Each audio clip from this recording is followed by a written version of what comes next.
Grab a cup of tea or a glass of wine and tune in for Inspired Conversations with publisher Linda Joy.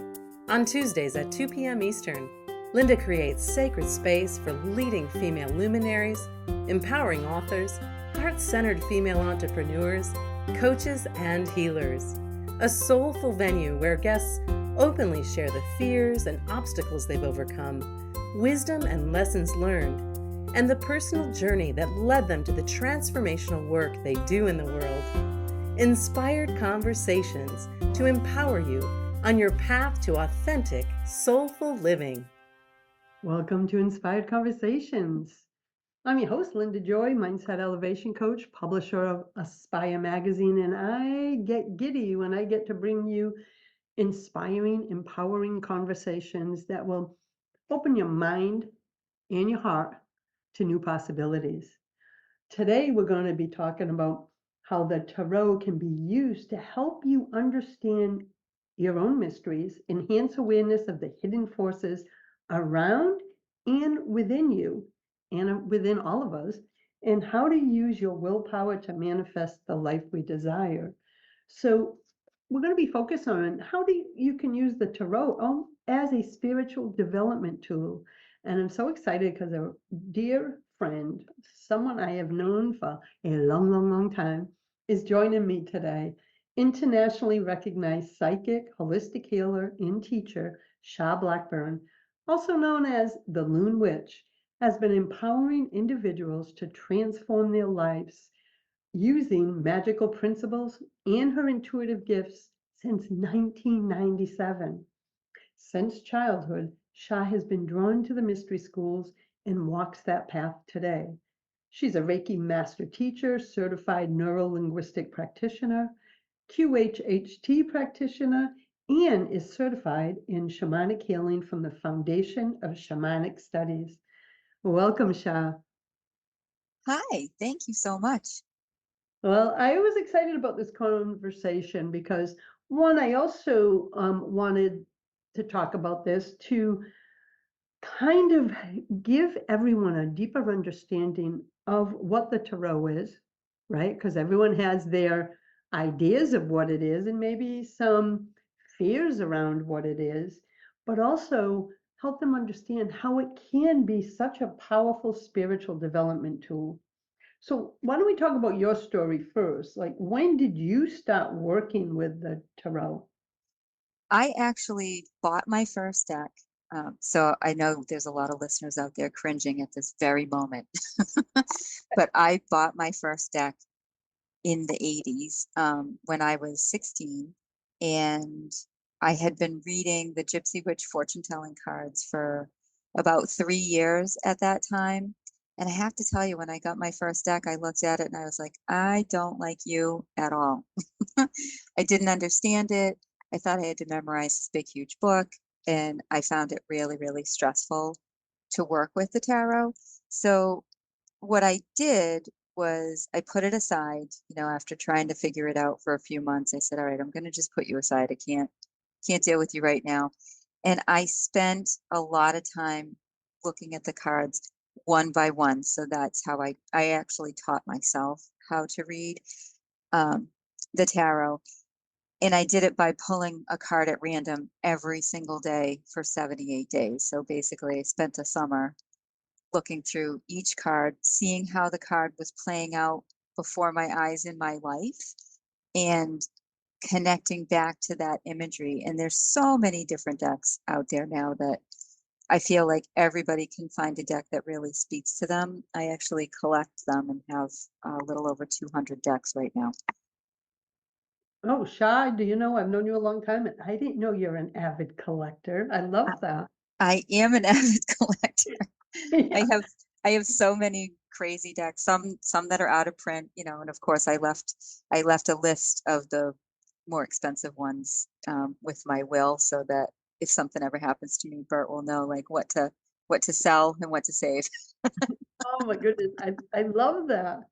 And I'm really curious because, so when you said you drew a card every day for 78 days, did you just intuitively look and received the message, or were you still referring to the book that came with it? Or did you just want to build a relationship with it? So I put the book away because I found it very stressful to try to look at every deck comes with a pamphlet, and the pamphlet has all these generic meanings behind it. You know, your Queen of Swords is this, your Three of Swords is this, and it may not, those generic meanings may not speak to you in every single reading, because when you're doing a reading, you're actually creating the story of a person's life in that moment and what they need to be learning about and talking about. So I intuitively would pull a card. I'll do one right now, even though we're not face to face and we can't see each other. I just pulled the Nine of Pentacles. So everybody that's listening at home can pull also their Nine of Pentacles if they have a deck of tarot. And what they'll find is they'll find a woman who's standing in her secret garden. There's a wall around her. She usually has like a very elaborate bird, and she's in this beautiful, elaborate costume and has lovely plants, and everything else is very abundant and flowering around her, but she's walled in. So when we think about a woman who is in a beautiful space and she's walled in, it brings to mind a lot of different things. You can look at it from many, many vantage points, right? Is she walled in because she's built up a wall to keep herself in her sanctuary? Is she walled in because somebody else built the wall and kind of is keeping her in the lap of luxury or keeping her comfortable? But also, is she walled in because somebody is keeping her in an illusion? And Ooh, right, so there's just three things right off the top of my head that you can look at this card. The imagery in the cards, even no matter what deck you buy, the imagery is similar enough where you'll get a similar message when you're looking at it. And you kind of have to think about, some days it may be that somebody is trying to keep her in an illusion. It could be that the illusion is a corporate job that she had for a long time that gives her stability and security. It could be a marriage that she's been in for a long time and they own property together and have children, and so maybe she's not ready to step out on her own. Or it could be her own dominion that she's created for herself, and that's where she wants to be and feels very safe. So it's not always about what we do to ourselves, but it's also not always about what other people are doing to us or for us. It depends on how you feel in that moment, what the first part of that image is that speaks to you. Is it the wall? Is it the bird? Is it the flower? Is it the dress?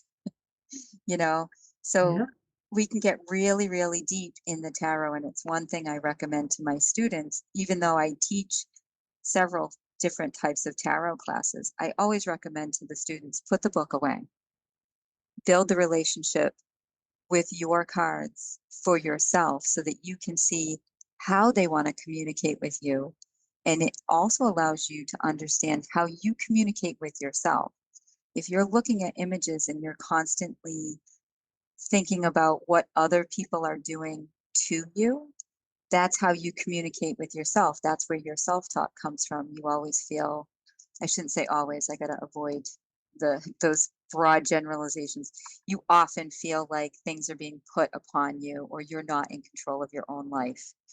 And if it's looking at an image and constantly or continually seeing how you are in control and how you are the key player in every situation, then that's where your self-talk comes from. It comes from you being empowered or standing in your own power, and maybe only seeing what your thoughts and desires are, as opposed to community thoughts and desires, or the highest and best good for you and your family and.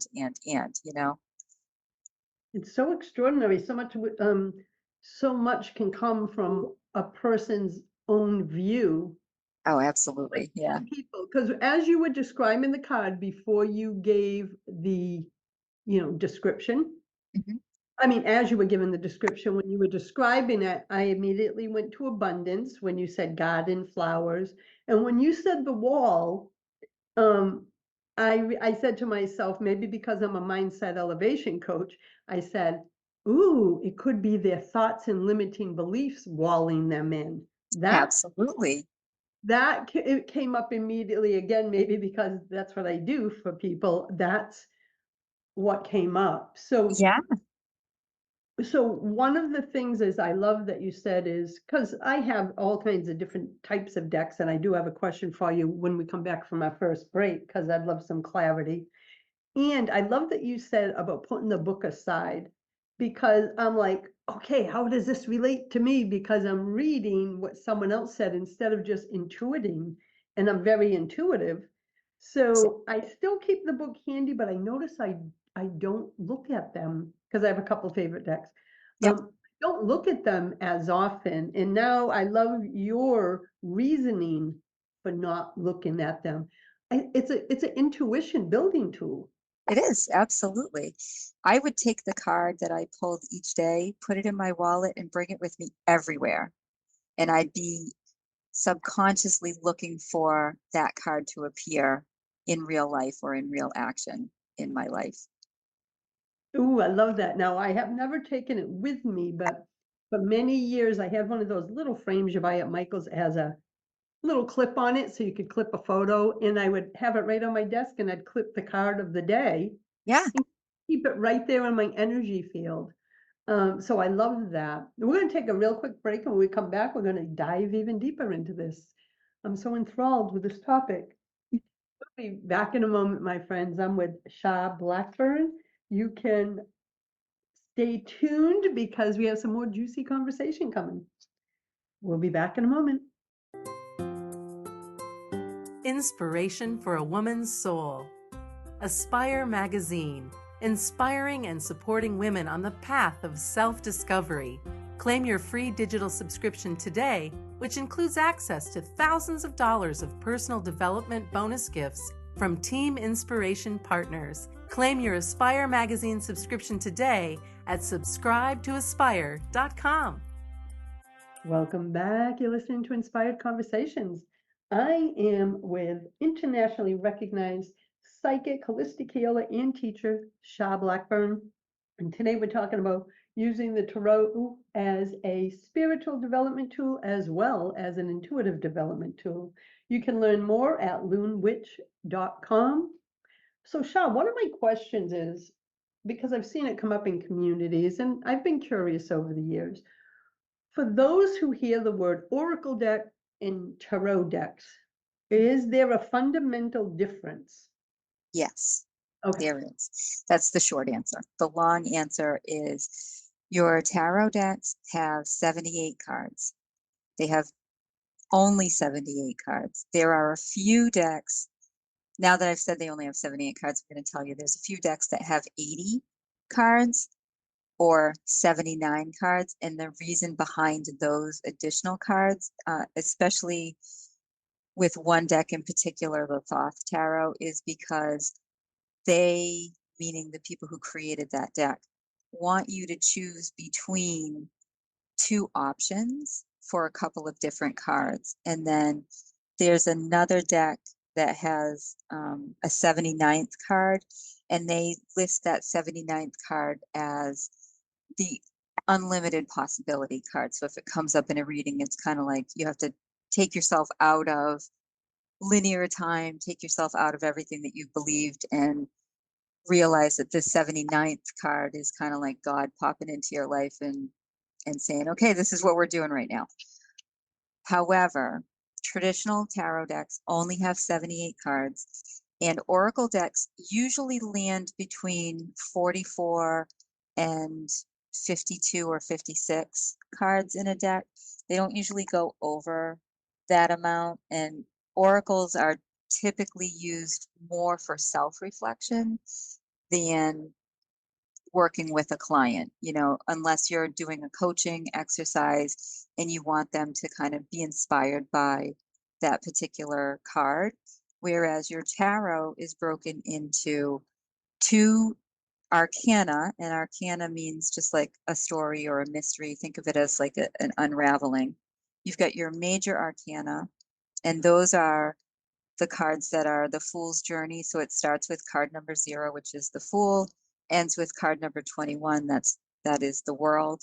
And it's the evolution of our soul or our existence, and how we start out knowing nothing and being prepared for nothing and everything all at the same time. And then we learn and grow and evolve throughout the course of our lifetime until we finally get to the World, which is like the climax, if you will, where we know and understand everything that's possible for us to know and understand in our limited life.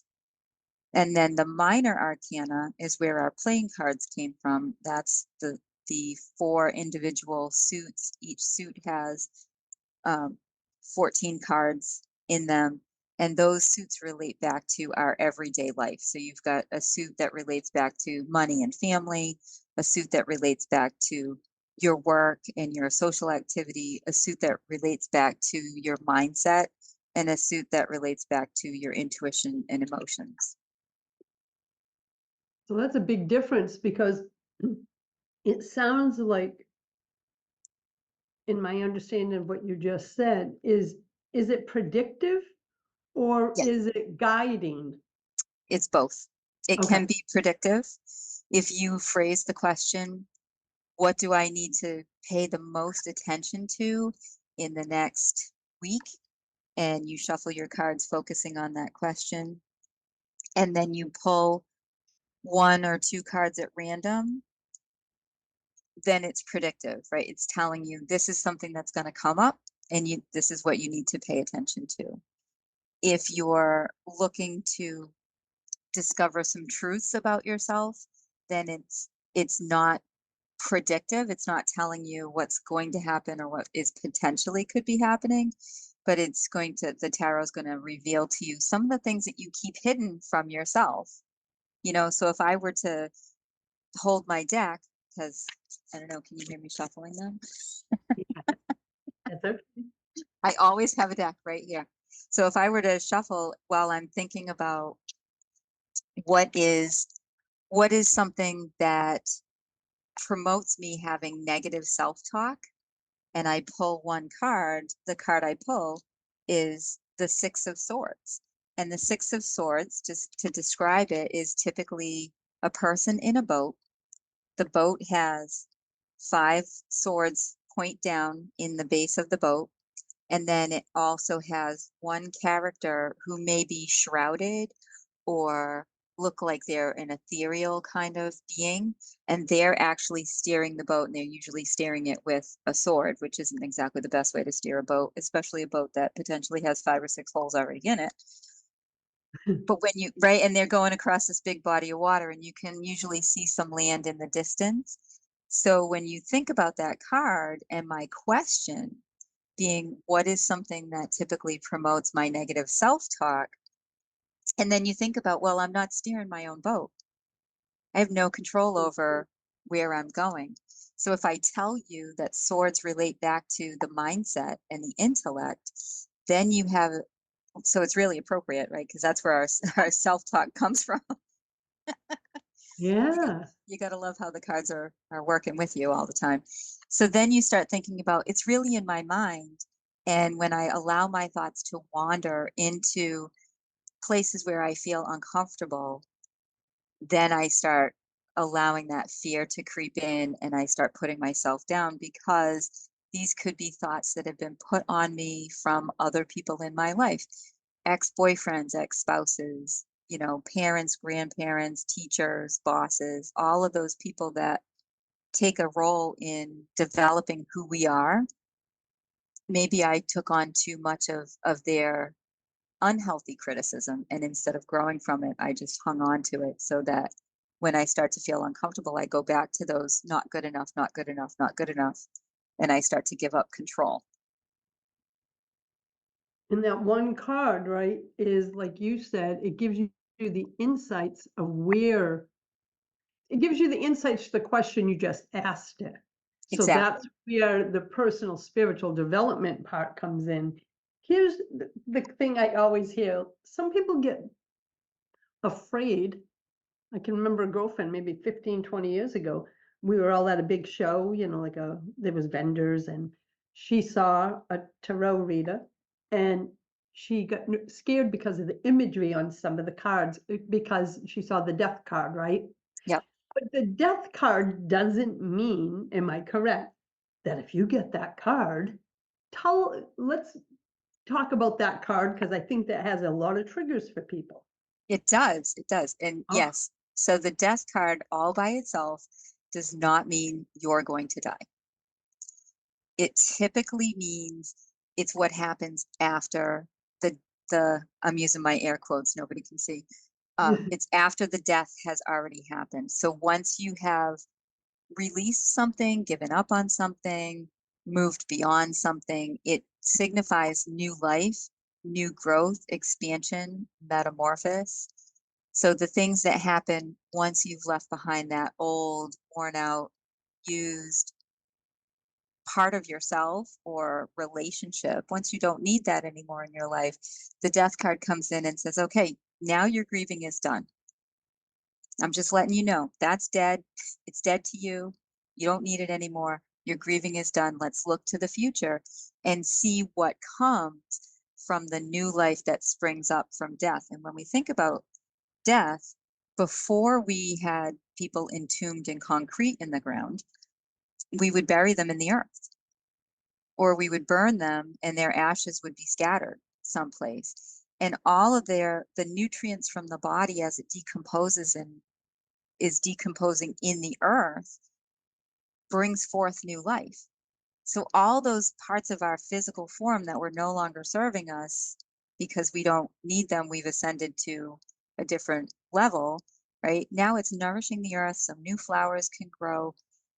The tree that it's planted under can be nourished. And there's a big movement right now for people to be buried in like a root ball of trees and all these more natural things, which I think is great. But the death card is not saying you're going to die. It's saying part of you, your situation, whatever that stressful, negative aspect was, is already gone now. Look to what did you learn from it? How can you take that part of yourself and use it to nurture you moving forward?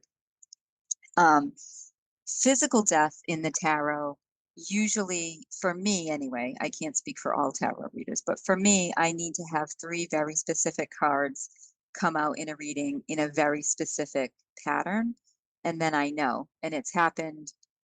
I've been reading the cards now for about 38 years. So I can tell you that those 3 cards have come out in the quote unquote death sequence for me, probably only about 2 or 3 times in all that time. So it isn't something to be feared. So I'm so glad that you dispelled that because I think that stops a lot of people from moving or trying tarot over oracle cards. Yep, absolutely. Another piece of it goes back to the Bible quote, which I can't remember what book of the Bible it's in, that thou shalt not suffer a witch to live, or you're not supposed to use any kind of divination.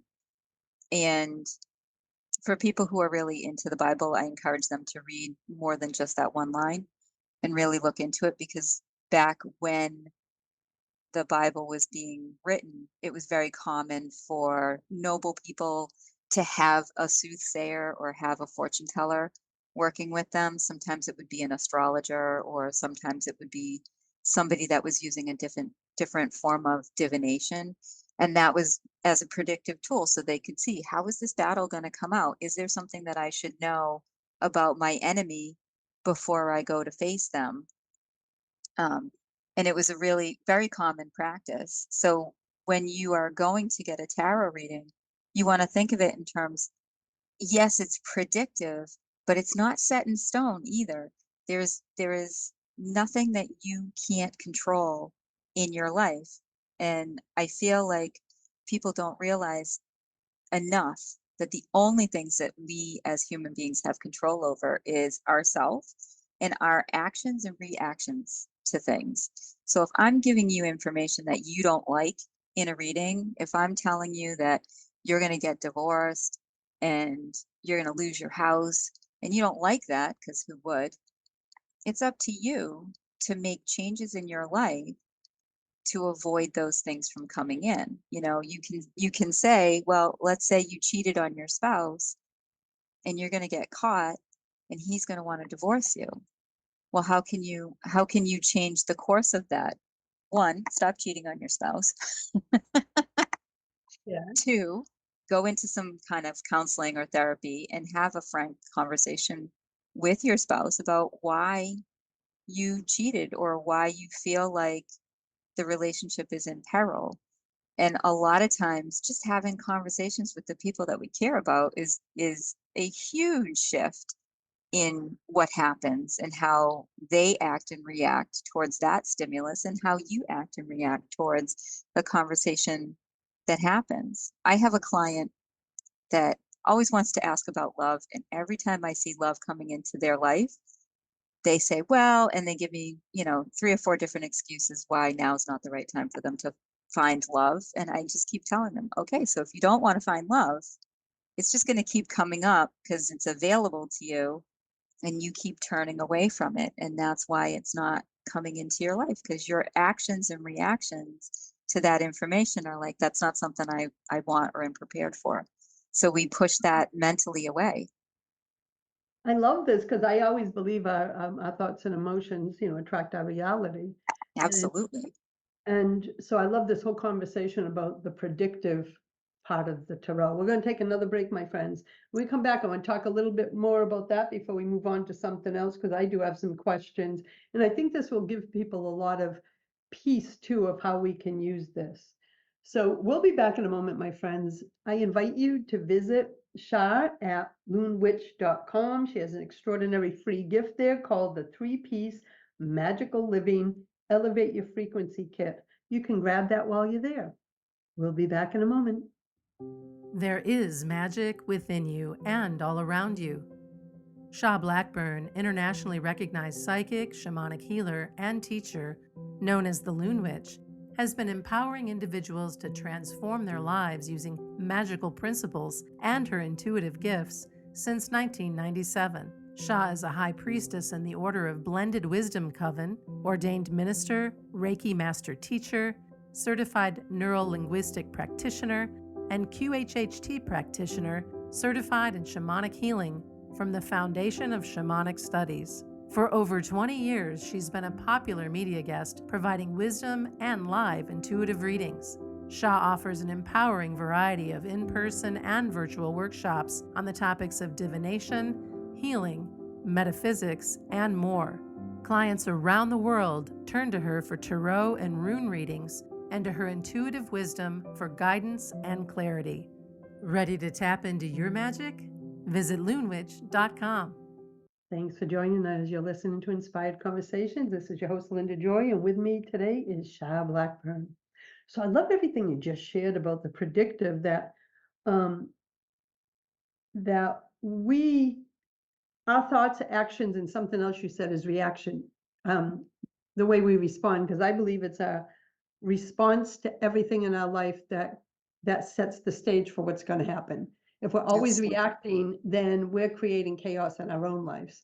But if we can respond from love and not the react from fear, I think I put it this way, I've learned from my own journey. So one of the other things is when you go to a tarot reader, do people say, I don't want to hear anything negative? Do they have that choice to say that? Because some people, I think, don't go for that reason. Oh yeah, I've done a lot of events where people will come sit in my chair and they'll say, "You're not going to tell me anything negative," or they'll say, "I don't want to hear anything negative," and I tell them right then, I'm not in control of what you're putting into the cards. So if you're having a bad day, don't go get a reading. If you are in a negative headspace and you're having just like kind of that Murphy's Law sort of moment where everything seems like it's going wrong, don't go get a reading.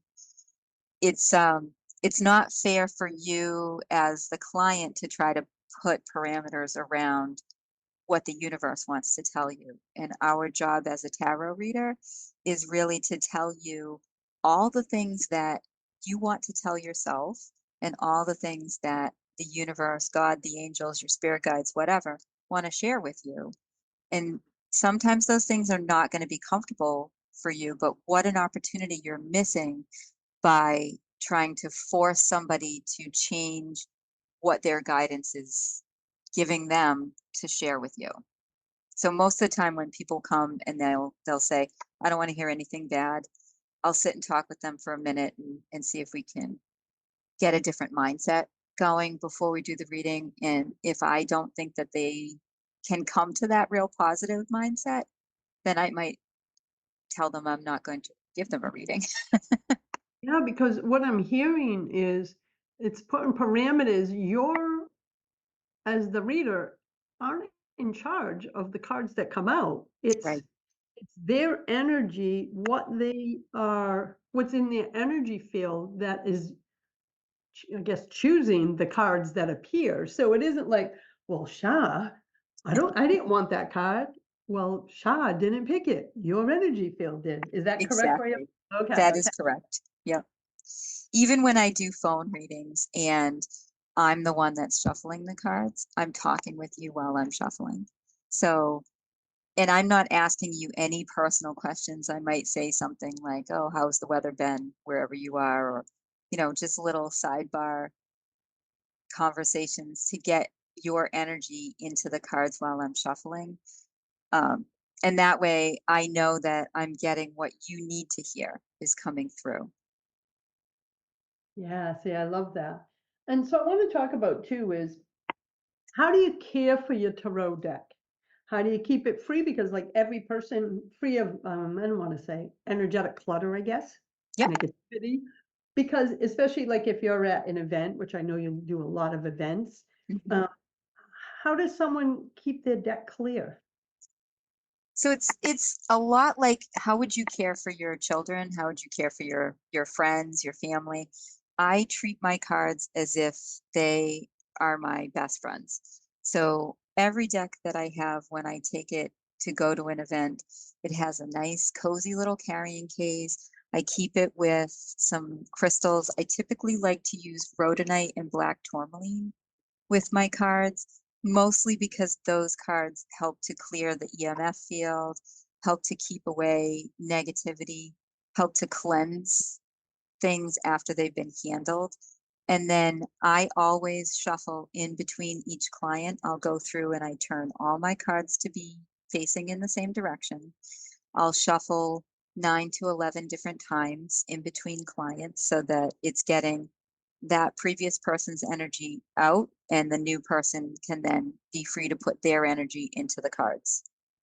And then once I'm done for the day, I'll bring them home and I'll usually fan them out and smudge them, put them in. I have a dish of crystals that I let them sit in for 24 hours so that they can be cleared of the day's work. It's kind of like we take a shower and take care of ourselves and clean ourselves up at the end of the day or at the beginning of a new day. You do the same kind of thing with your cards. I love that. And I love, so you said rhodonite and black tourmaline. Yep, those are my go-tos for my tarot, for a lot of things, really. Taking notes, my friend. And so circling back to the beginning of this episode, you were talking about putting the book away and really listening to the visual cues you get from a card yourself, as Yep. well as the intuitive hits. But how do you know when you can trust what you're receiving? Like I know that in all the years I've been doing different personal and spiritual developments, like, is my intuition real or is this just what I want to hear? You know, you start to question.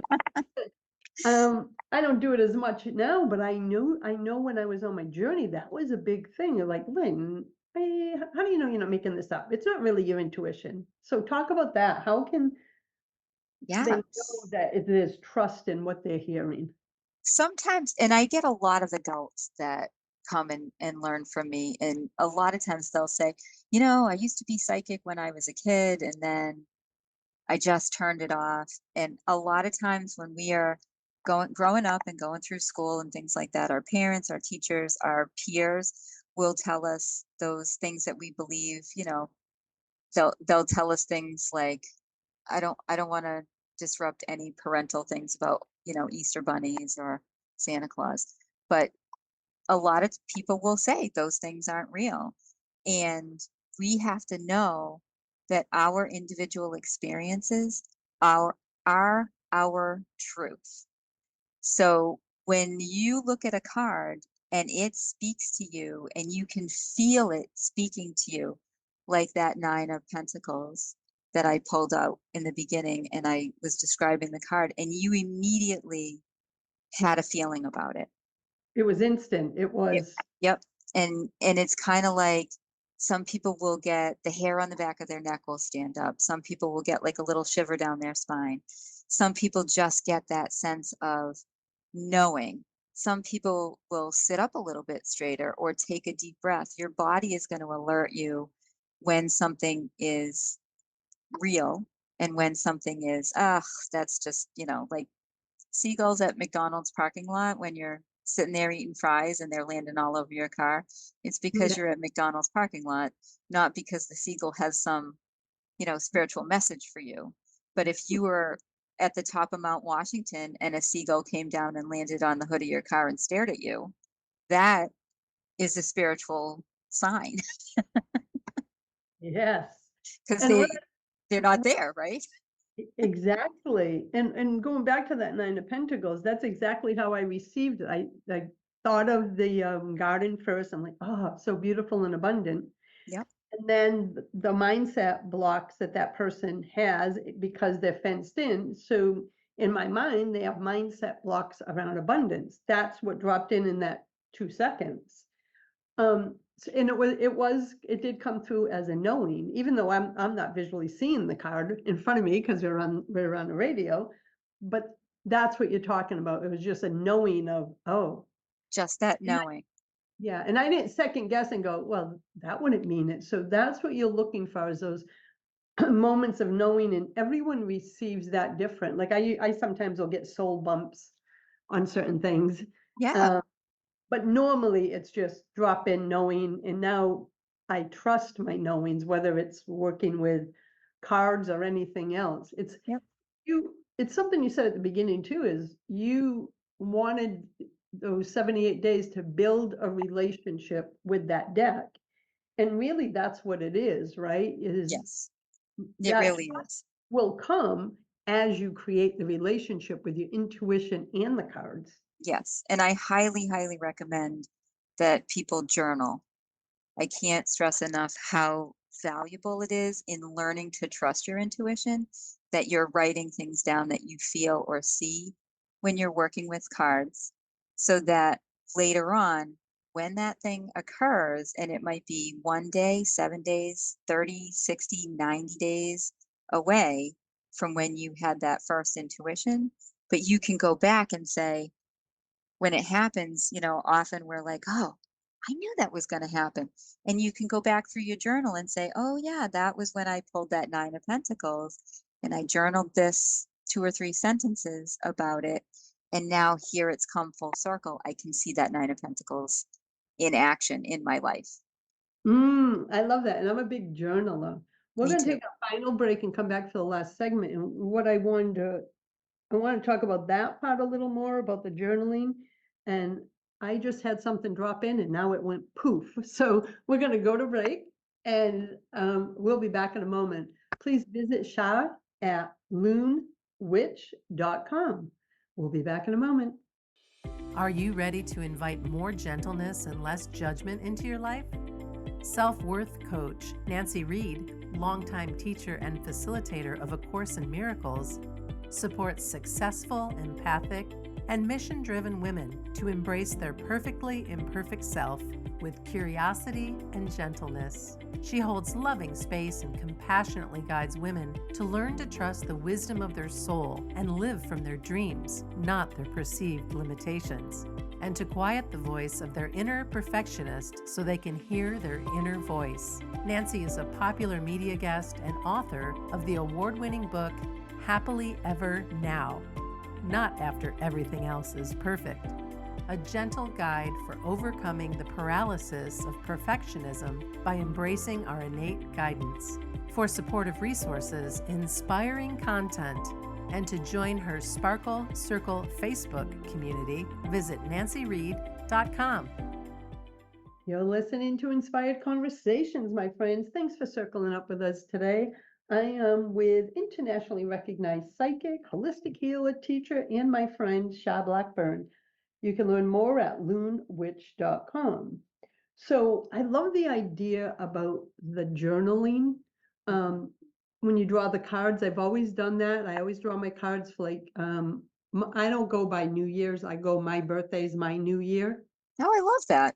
Oh yeah, always. I probably 20 years ago, I stopped doing the New Year reading or anything like that. So my birthday is the start of my new year. So my question before was, do you have favorite daily spreads or anything you want to talk about different spreads someone could use, the simplest ones for beginners? Oh, yeah. So there's two really simple spreads. One is a single card pull, and with a single card, you're actually getting a yes or a no answer, and you're getting feedback on that yes or no. Why is it a yes or no? What are the factors around? Because think about what is it? Confucius says every picture is worth 1,000 words.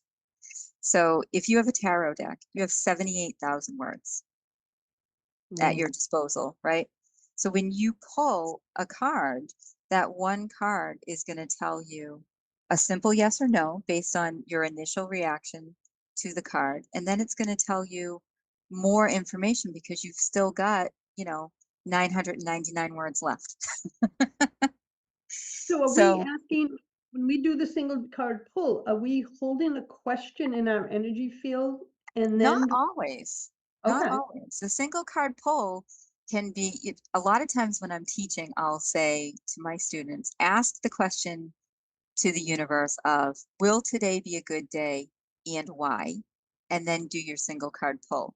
But if you are just like, I wonder what the cards have to say for me today, and you pull a card at random, and then this is an interesting card that I just pulled.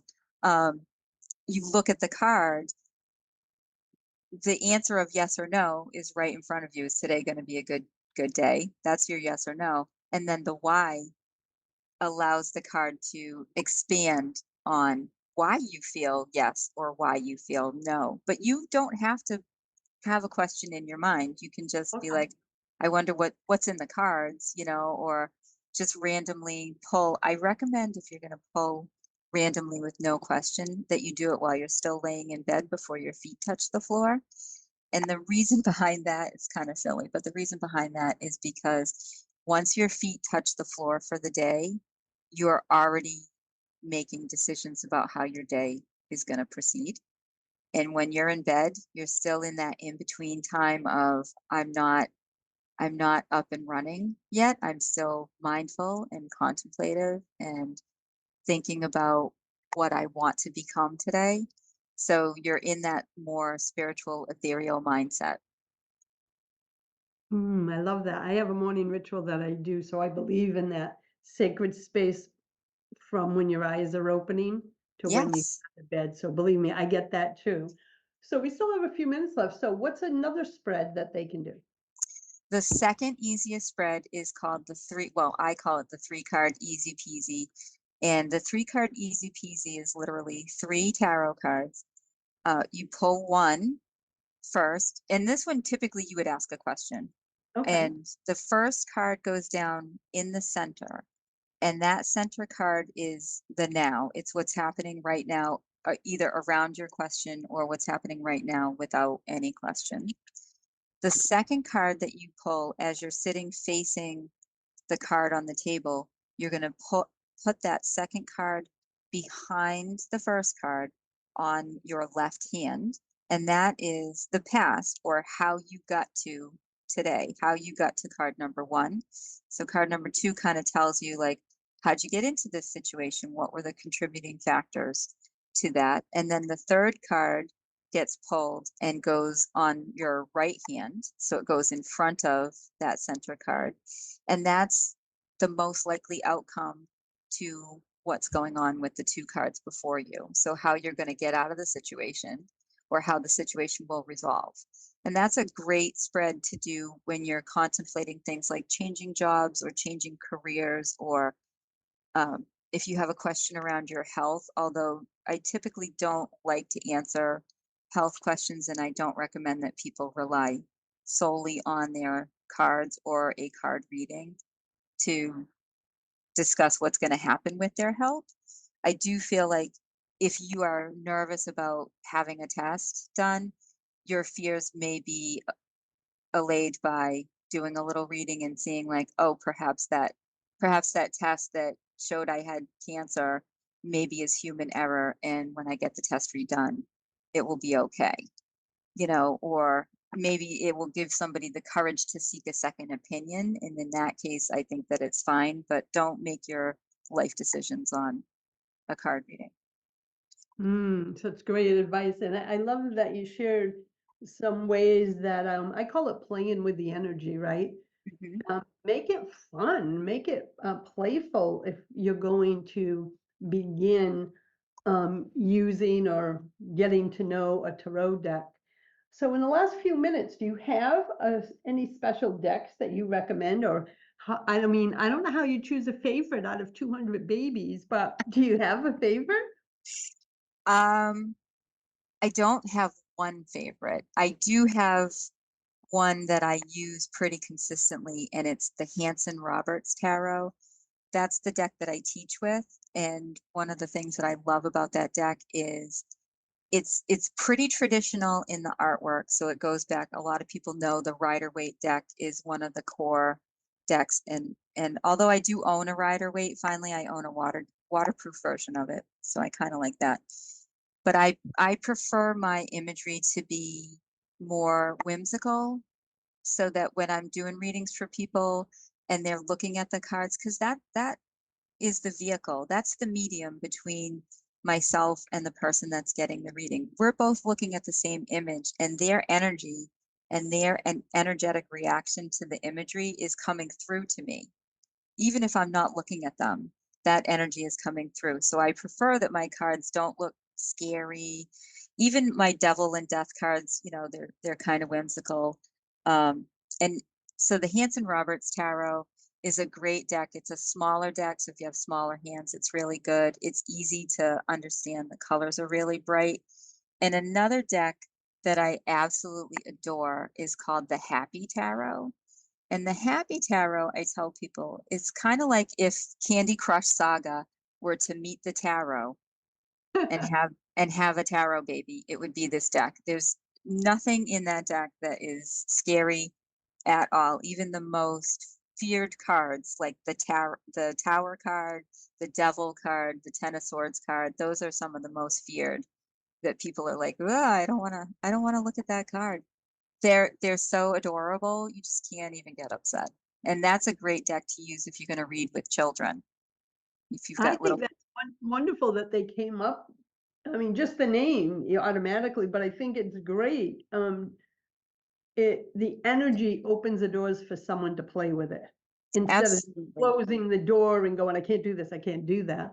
Yeah. So yeah, I think that's wonderful. And I just want to invite everyone to, as this conversation, you shared so much, Shar, but you offer so many services. I know that you have a new website coming soon. So Do. yeah, the show is airing in early April, so keep your eyes open, everyone. But you can connect with Shar at LoonWitch.com. Grab her three-piece magical living, elevate your frequency gift set. It's there waiting for you. Stay connected. You can book readings and so much more. And she is located in Massachusetts, but does a lot of shows and events throughout Southern New England. So, but of course, she is available online. And Shah, thank you, because you dispelled so much. And I know for many women listening. So I'm so grateful for you. I appreciate you joining me. Oh, Do you have thanks for having me. a last minute short message that you want to leave everyone with?